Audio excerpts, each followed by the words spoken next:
nation. And what really awed me and impressed me was the kind of research that Malathi has done into this. It is obviously it is a labor of her love, absolutely, and I'm sure she's taken her time over it and she's revised it again and again like most authors do. But the kind of inputs that have gone into it, the kind of self she's given to it is amazing. Especially, I was really amazed with the authenticity of the research that she's done. Of course, it helps that she's a army, she has an army background, and I hear that her dad was in the infantry, yes, and her husband again is a services person. So she's steeped in that culture, and that comes through. And that was so heartwarming. Also that bit about how the army sticks together, the whole culture of belonging that this army wives generate, that was really very wonderful. But what really impressed me was the way the book works on 3 different levels, and her marvelous fluidity with the language. It just flows. It's so resonant with emotion, and it's very controlled writing. It's very easily to get awash with emotion and really go sentimental and heavily, emotional, and you get the audience to empathize with you and perhaps shed a couple of tears. But Malathi is a very controlled emotion. Now that, as a writer, as somebody who's dealt with words all my life, I find that's a very difficult thing to handle, because you are dealing with emotions, you are dealing with very intense, let's say, feelings, and yet you're not letting it carry you in a whole flood of feelings which becomes an overkill. But Malathi's emotional content, to say, is so controlled, is so deftly handled, that I was really amazed. And when I said this couldn't be a newish writer, I mean, she's much more savvy with the craft and art of writing than I think of what her biodata says. So I was really very impressed. And then her characters are so deftly sketched. They're beautiful. And they're not simple characters. They're not, let's say, flat cardboard pieces. Even when they're minor characters, let's leave the protagonist aside for the moment. But even minor characters like her brother, for instance, who play a very little role in the whole saga that this book goes from, a whole sweep of time. And I find it's so clear-cut, I can visualize. And there is one particular scene where I think her brother, who's just got married, comes out of the room, and this girl who's in the house, she's come back to live with her parents' home, finds it very strange that at mid-afternoon the door's closed, and the brother comes out with a little sheepish feeling, and it sort of gave me goose pleasures to read that. It was so vivid, and it was so sensitively depicted, this newlywed brother who now belongs to, let's say, his wife, like people do. And I think Malathi is a very keen observer of human nature, and it all comes into this book, and it's so vivid.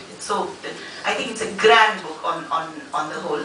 And the other thing that also impressed me was a total command over the language. Now, what generally happens is, at least to my knowledge, is the people who write well and the people who craft well. So, write well is one thing where your language flows and you have a let's say, a rhythm in your sentences, and you have a fluidity in your words, and the way you craft each sentence, it flows naturally with some people, which I'm sure it does with Malathi.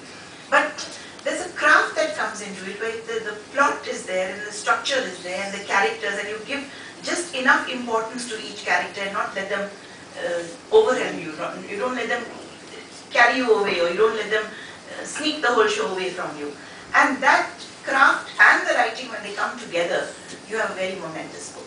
And I have no hesitation in saying that this is a very fabulous book, and I hope it sees a lot of, let's say, distribution all over India. So, more and more people can read it. And truly, and I'm not saying it because I'm chief guest. I've just been through the same exercise where I tried to get my chief guest drunk so he'd say only nice things. I haven't drunk anything, not even coffee. So I truly mean it when I say that, when craft and skill marry a natural talent, that is when you get truly a great product.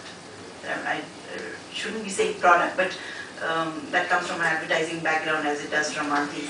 And I find that the marriage of craft with let's say your natural resources, your natural talent, is a beautiful thing. That's when good things happen, and when you control both, and both of them sort of control each other.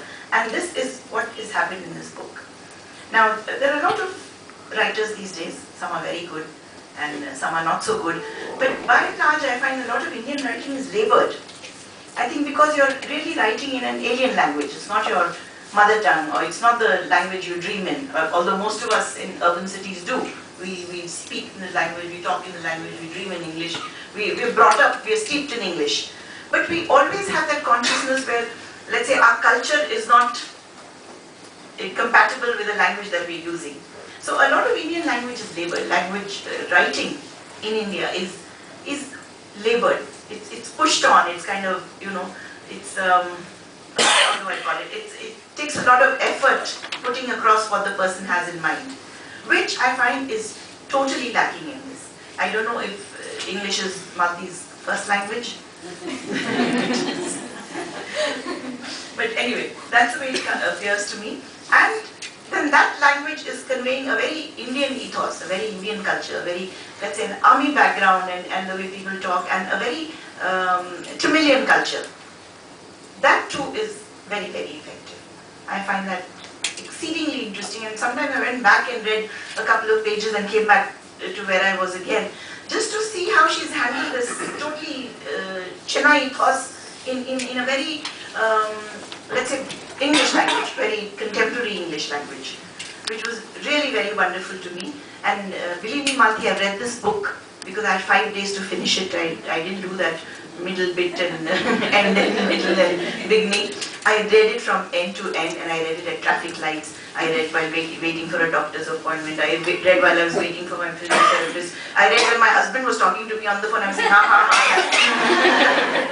It happens to be a little long-winded. So I'm saying, I'm reading this book. So I really read it, and it just gripped me and held me from beginning to end. And all I can say is I'm extremely proud to be here today to launch this book, and I wish Malathi many, many, many more books to come.